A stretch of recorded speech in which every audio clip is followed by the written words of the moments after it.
Hola, bueno, bienvenidas, bienvenidos todos. Estamos en este momento en una entrevista directa de Madrid a Toulouse, Francia, con Gaitán Gracia. Él es delegado de CGT en el sector de aeronáutica ahí en Toulouse y es dirigente de la organización francesa Revolución Permanente, organización hermana de nuestras organizaciones de la red de Izquierda Diario. Así que bueno, hola Gaitán, ¿cómo estás? Hola, hola. Estoy cansado del movimiento, pero estamos bien. ¿Y vos? Claro, una gran jornada de lucha que tuvisteis ayer y bueno, gracias por esta entrevista que estamos haciendo un día después de esta gran jornada. Y te queríamos preguntar justamente en primer lugar por eso, ¿no? Claramente fue un rotundo éxito la convocatoria, se habla, la CGT ha declarado que hubo alrededor de 2 millones de manifestantes, se calcula que fue muy masiva en 200 ciudades. Eh, Queríamos que nos cuentes un poco cuáles son las razones profundas sociales para que haya habido semejante respuesta tan masiva al plan de Macron de querer reformar las pensiones. Sí, primero, sí, fue muy masivo porque la CGT habla de 2 millones, pero incluso la policía habla de más de 1 millón por una primera fecha de huelga y manifestación en ese movimiento. Es enorme. E incluso observamos que en ciudades medias, por ejemplo, no las más grandes, pero en ciudades medias son cifras que son enormes, no vistas incluso en 2010, porque en 2010 hubo un movimiento que fue bastante masivo también, con manifestaciones masivas. Entonces observamos eso incluso en las tasas de huelgas. Quizás hablamos después de eso en algunos sectores que son fuertes. Y las razones, las causas es que primero esa propuesta de reforma es un ataque brutal y grave a toda la clase, es decir, no ataca solo el sector público o los que llamamos régimen especial de jubilación. El privado ataca todo el mundo para trabajar 2 años más. Incluso gente que se tenían que jubilar ese año o el año que viene y que ven que retrasan su jubilación también y que están rotos por el trabajo y por la fábrica, no sé. Y entonces, primero eso, hay una rabia contra esa reforma que toca y que moviliza a alguna gente que quizás que incluso no se movilizaron en los años pasados. Pero también hay un contexto más general, como no solo en Francia, después del COVID, la relación al trabajo que es diferente. No, aceptamos menos de trabajar, de trabajar en empleo difícil, etcétera, y el contexto de la inflación que está siguiendo bastante fuerte, y entonces la cuestión de salarios que ha despertado algunos sectores que antes no hacían huelga. Por ejemplo, el mío, yo trabajo en la industria aeronáutica, que no hacía huelga antes del COVID, y que esos últimos 2 años han hecho más huelga que en los 40 antes, por ejemplo, antes del COVID.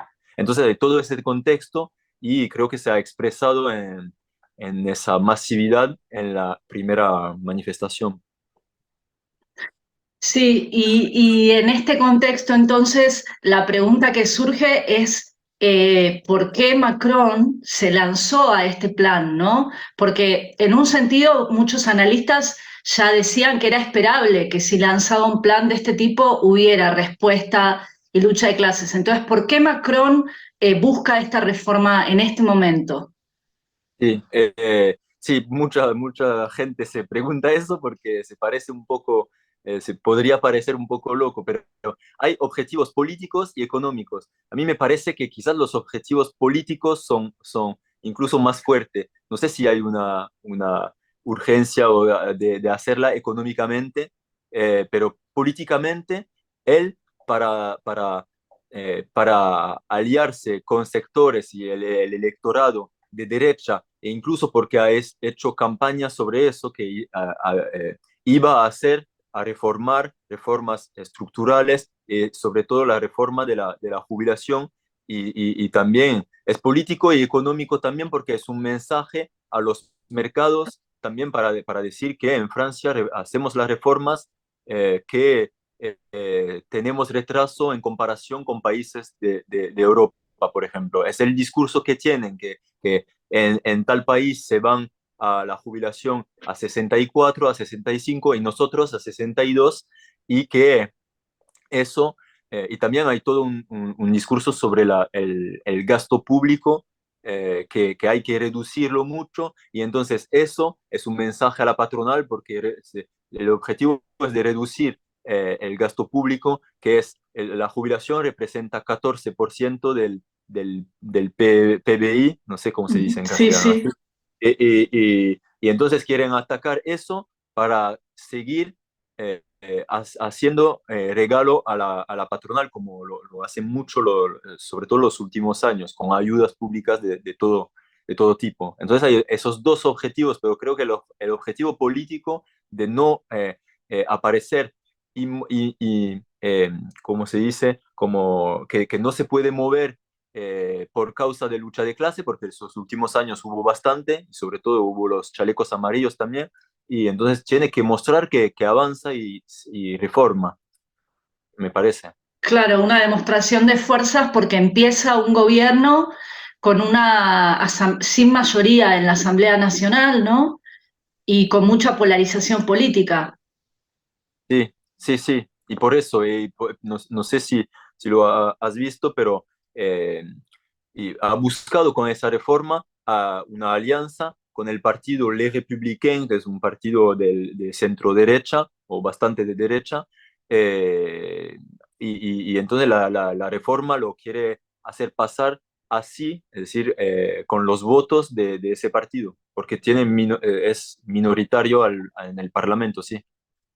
Bien, volviendo a la jornada de lucha, en Revolución Permanente han destacado que además de las movilizaciones, en algunos sectores hubo huelgas y huelgas muy importantes, sobre todo en algunos sectores estratégicos. Si nos podés contar dónde fueron más fuertes y qué importancia tienen. Sí, sí, es bastante impresionante porque por un primer día de movilización, de manifestación y huelga, llamado 9 días antes, porque la reforma fue anunciada oficialmente el 10 de enero. La intersindical el 10 de enero anuncia una fecha de movilización el 19. Entonces, es diferente por ejemplo, en 2010, donde hubo meses de preparación, de debate y de la opinión pública, etcétera, e incluso de 2019, donde hubo fuerte movimiento sobre jubilación, pero hacía 2 meses que los trabajadores de transporte de París habían llamado a la fecha del 5 de diciembre, que después fue fuerte. Entonces es impresionante que sea tan fuerte la manifestación y también las huelgas, como dices, en bastantes sectores. En ferroviarios, yo no soy bueno para las cifras, entonces no sé que en algunos puestos de ferroviarios hay como 80 por ciento, creo en los conductores, por ejemplo, es así, y después tasas como 60, 70 por ciento es enorme, y en unos sectores más fuerte que 2019, que era enorme, una huelga reconductible de 2 meses.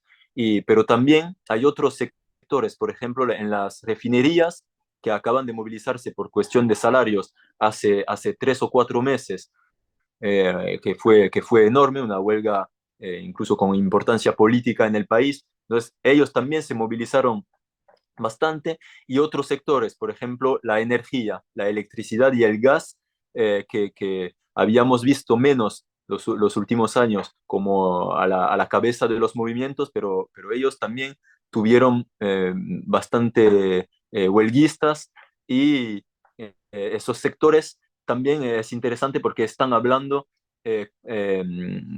con diferencias, pero están hablando de qué plan de batalla para ganar, no solo de hacer manifestación cada 2 o 3 semanas, pero eso es interesante. También en la educación nacional hubo tasas de huelgas que son muy importantes. Entonces se ve, y última cosa, en el privado, que eso de en 95, en 2010, cuando hubo movimientos fuertes, siempre la dificultad fue que el sector privado es siempre más difícil, es más precario, hay más represión patronal, más difícil de movilizarse. Pero en ese primer día de huelga hay síntomas que son muy interesantes. Por ejemplo, incluso en subcontratista de aeronáutico que conozco, por ejemplo, la TECUER, eh, hubo un compañero me contaba en su taller, cuando hay fechas nacional de movilización, hay 4 o 5 colegas que salen sobre 200 obreros. Y en esa fecha hubo 90 personas que hicieron huelga. Entonces es enorme esos síntomas en sector privado que incluso no se movilizaban eh, mucho. Entonces es muy, muy bueno como punto de apoyo para lo que sigue, si sabemos utilizarlo. Está buenísimo. Y lo otro que destacan también todos los análisis es que lo que es inédito es que fueron convocadas estas manifestaciones por una intersindical donde están prácticamente la mayoría de los sindicatos o lo que serían centrales sindicales. Están todos. eh, Están todos ahí. Contanos un poco quiénes integran la intersindical y qué orientación tienen política hacia el conflicto, hacia el gobierno en general.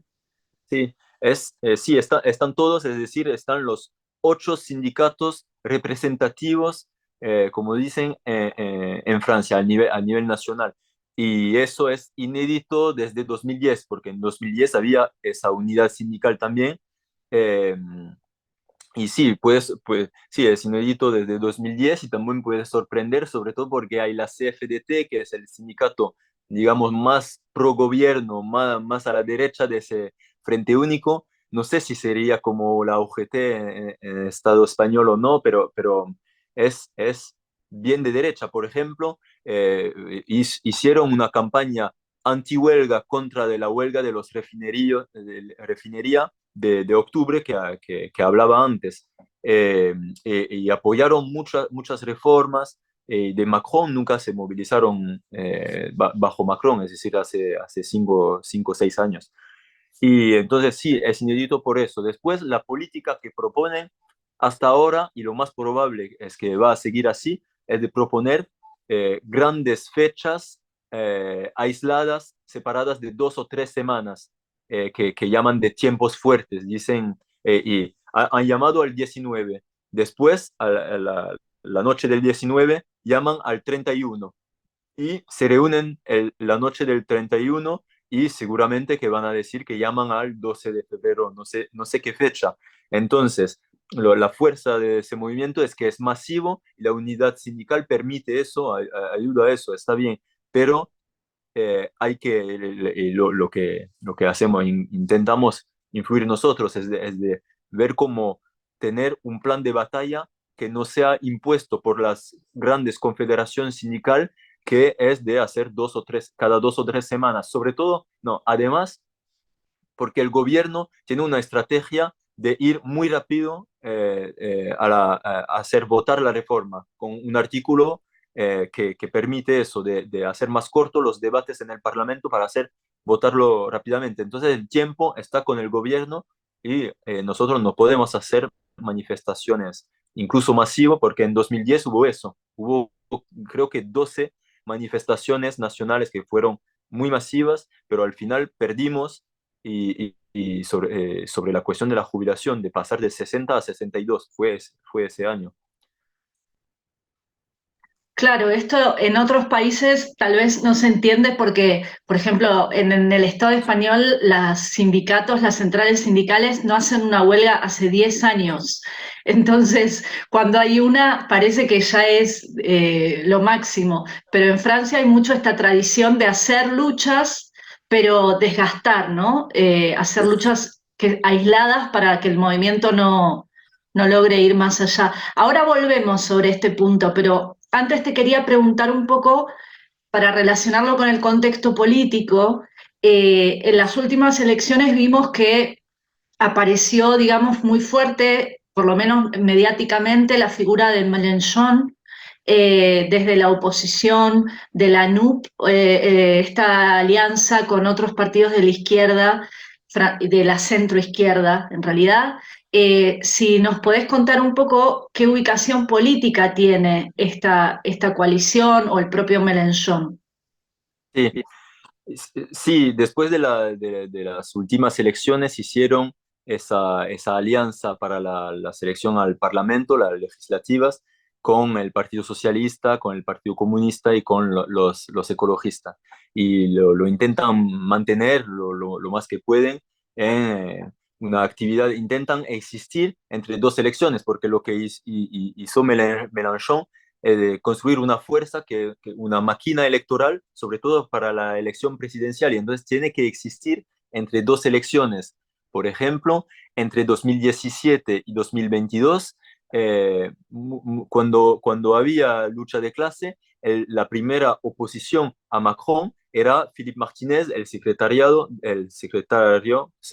de la CGT, es decir, una oposición sindical y a mí me parece que él intenta existir políticamente entre las elecciones, no puede estar borrado totalmente de la situación política. Entonces, su política cuando hay ataques así, pero incluso frente a la inflación, por ejemplo, es la misma política. Habían propuesto marchas el sábado porque todo el mundo no puede hacer huelga, entonces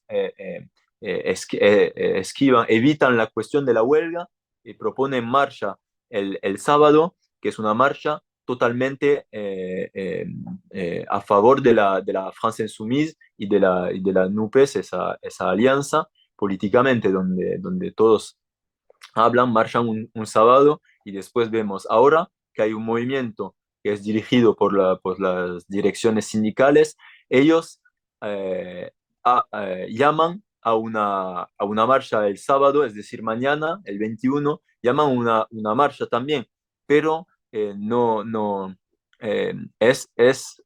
aparece casi en contradicción con el resto del movimiento, porque hay la cuestión de la huelga, la cuestión de los obreros, de los sindicatos, y ellos llaman una marcha apoyándose en organizaciones de juventud, ese 21, y hay muchas fuerzas, incluso en la extrema izquierda, que dicen que la fecha del 19, la manifestación masiva, la fecha del 21 y todas las fechas valen lo mismo estratégicamente y tenemos que ir a todas, pero eso entonces evita la cuestión de construir un movimiento y un movimiento de huelga que pueda ganar. Entonces, sí, su ubicación política es de intentar mantener esa alianza haciendo batallas parlamentarias y también intentando existir en la calle. No rechazan las huelgas de los sindicatos porque están obligados a aceptar y entonces dicen apoyamos totalmente el 19, pero hay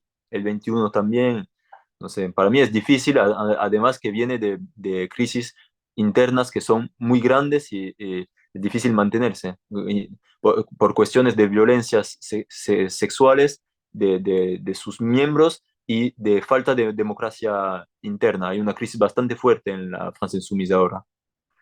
Es cierto que hacia fin de año tuvieron su congreso y hubo un problema, estas discusiones que planteas mostraron una crisis interna enorme, ¿no?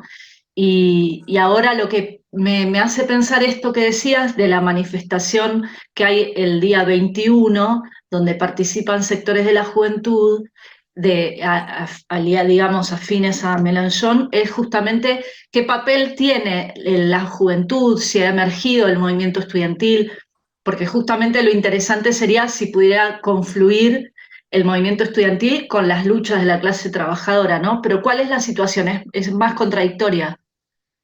Sí, creo que ahora no podemos hablar de un movimiento estudiantil, digamos, en ese movimiento, pero todo hay que ver porque era una primera fecha de manifestación, entonces no sabemos. La política de nuestros compañeros en la universidad es eso, es de construir asambleas las más grandes y unitarias posibles para participar en ese movimiento y es decir, y entonces ir en contra del sentimiento que como son jóvenes no le toca la cuestión de la jubilación, por ejemplo, el gobierno contesta así. Había una compañera nuestra que estaba en un programa de televisión ayer en frente de un ministro, y entonces ellos insisten como que los jóvenes no tienen que preguntarse sobre la jubilación porque es lejos, etcétera. Entonces nosotros combatimos que en unidad con los obreros,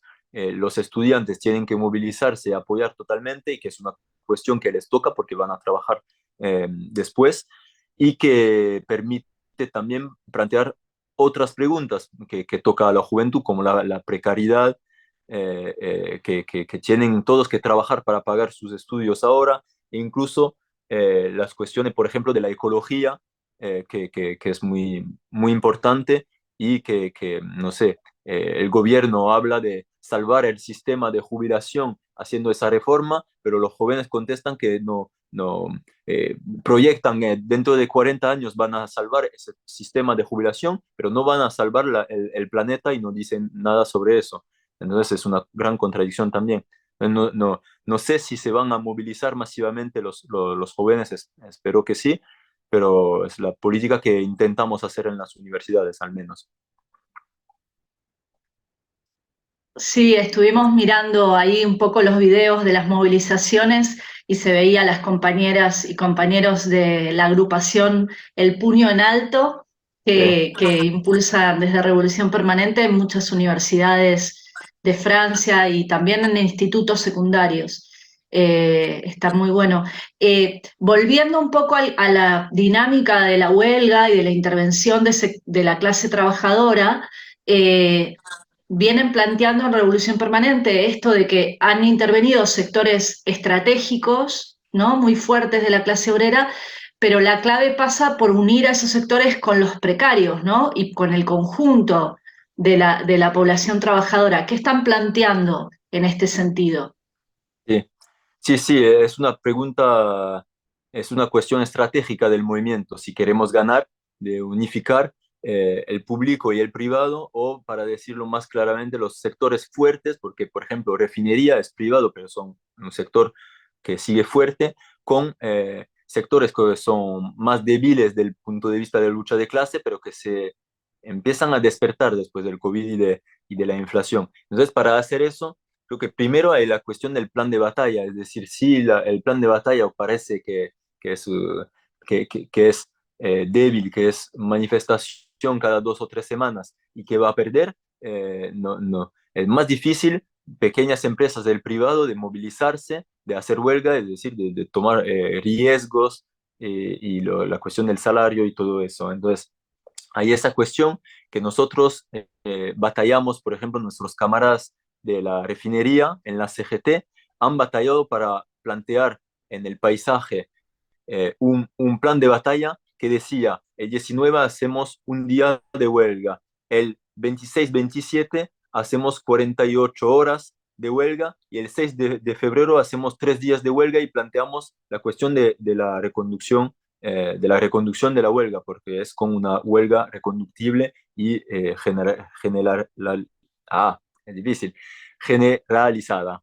Y entonces batallamos para eso. Después la intersindical plantea ahora la fecha del 31. Entonces nosotros no queremos apoyarnos en esa fecha para decir: hacemos 2 días de huelgas a partir del 31, después planteamos la reconductible.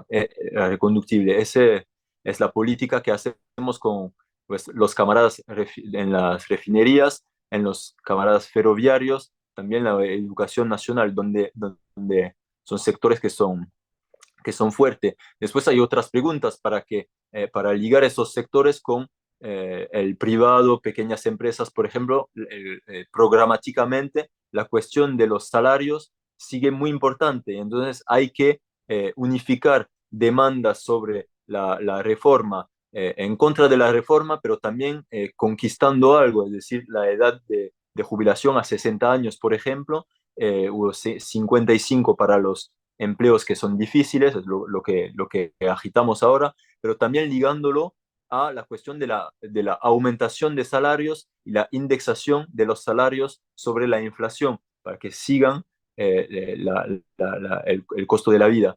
Y eso me parece muy importante también, ¿no? Eh, por último, me parece que tenemos que reconectar con tradición fuerte del movimiento obrero, que consiste a que los sectores fuertes hagan delegación o iban a encontrar a los sectores menos fuertes en los piquetes. Por ejemplo, en 95, en el movimiento de 95, que hubo una victoria parcial, se hacía bastante eso, imitación en el piquete de los ferroviarios, por ejemplo, de todos los otros que son sectores más débiles. Y así empezar a construir no solo la autoorganización localmente, es decir, asambleas, pero también a coordinar los diferentes sectores. Me parece que con todas esas ideas, si y conseguimos a imponerlas en ese movimiento, en vez de la estrategia de las direcciones sindicales de manifestación cada tres semanas o dos, así podemos ganar a hacer una huelga general con todos los sectores que se han movilizado esos últimos años. Es la condición para ganar en contra de esa reforma. Sí, me queda claro que pasa entonces por la coordinación, por la autoorganización y un programa para unificar, ¿no? A todos los sectores. Y esto se ve claramente cuando uno mira el diario Revolución Permanente, que la verdad que nos permite desde la Red Internacional de Izquierda Diario poder haber tenido, por ejemplo, el día 19 de enero, un seguimiento prácticamente minuto a minuto desde los piquetes, desde las asambleas, desde las movilizaciones en distintas ciudades, porque, digamos, es un periódico militante que además tiene mucho reconocimiento, ¿no? Sí, En la vanguardia que lucha. eh, y en relación con esto, digamos, lo último que me surge ya para cerrar la entrevista y dejarte descansar un poco o seguir con la actividad es, digamos, hace muy poco, a fines de diciembre, se realizó el Congreso en París de Revolución Permanente.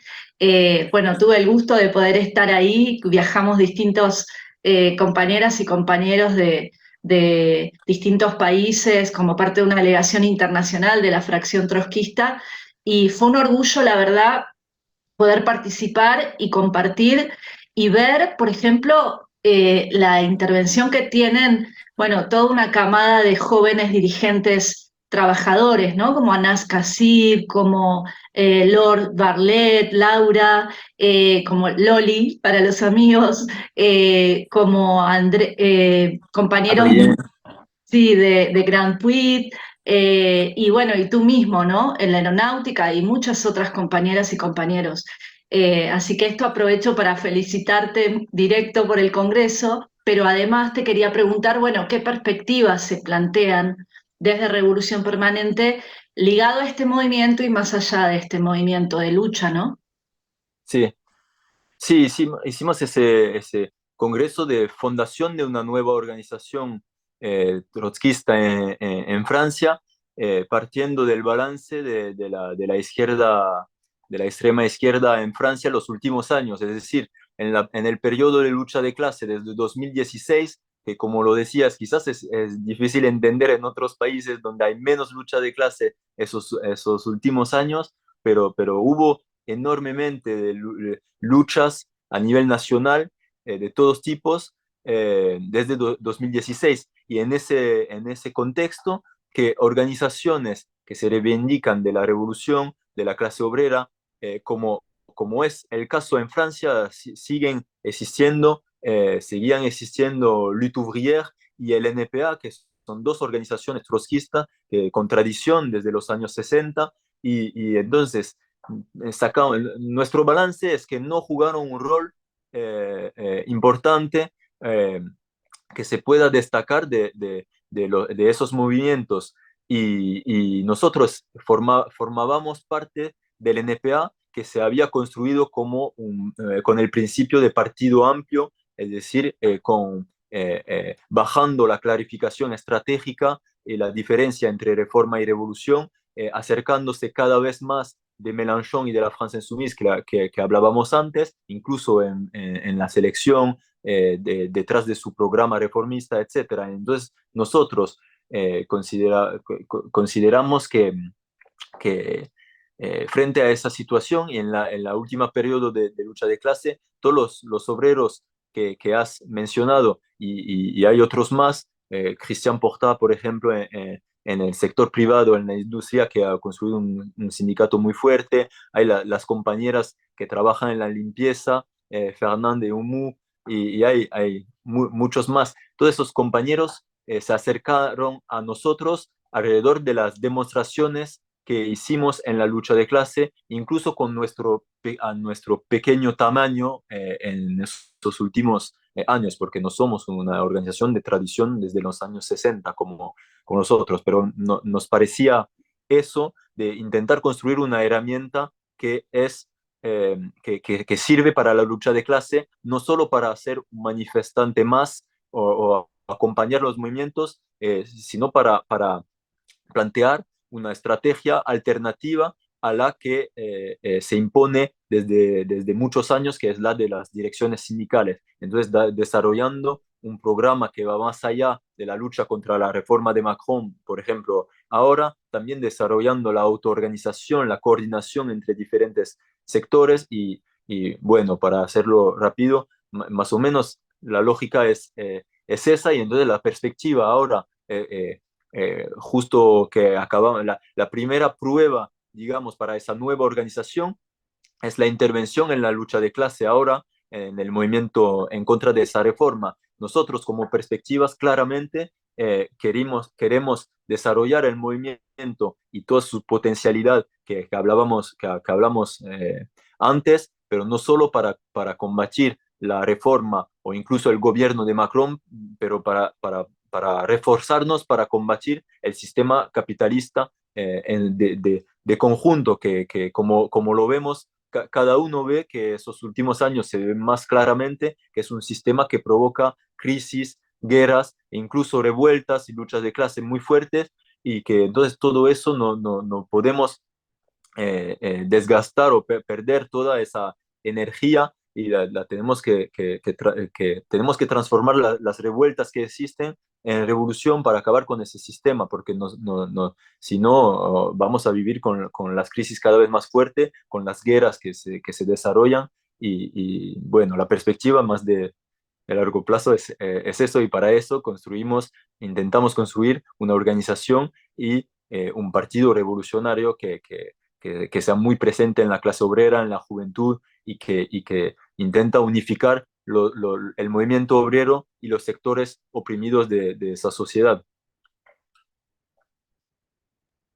Bueno, sí, como te decía, un orgullo compartir también, ser parte de una corriente internacional, ¿no? Que pelea por esta perspectiva en un momento donde efectivamente estamos a unos días, pronto se va a cumplir un año de la guerra de Ucrania, de una situación que aumenta el militarismo en Europa, los presupuestos militares, las crisis, y bueno, el aire fresco, la lucha de clases que llega desde Francia es muy alentador y también la intervención que están llevando adelante ahí. Así que Y nada, me olvidé sí. algo porque en el Congreso, una parte muy fuerte del Congreso era justamente la discusión sobre, no, fundamos una nueva organización que adhiere a la fracción trotskista Cuarta Internacional y lo que quería decir es que era impresionante en el Congreso e incluso en las asambleas para preparar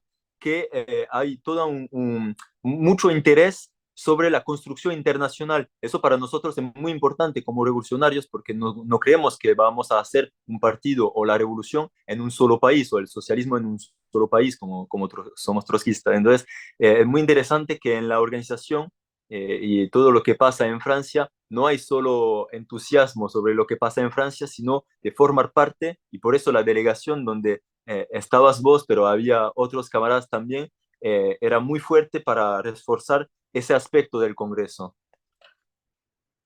Sí, totalmente. Y ese espíritu de unidad revolucionaria se sentía, la verdad.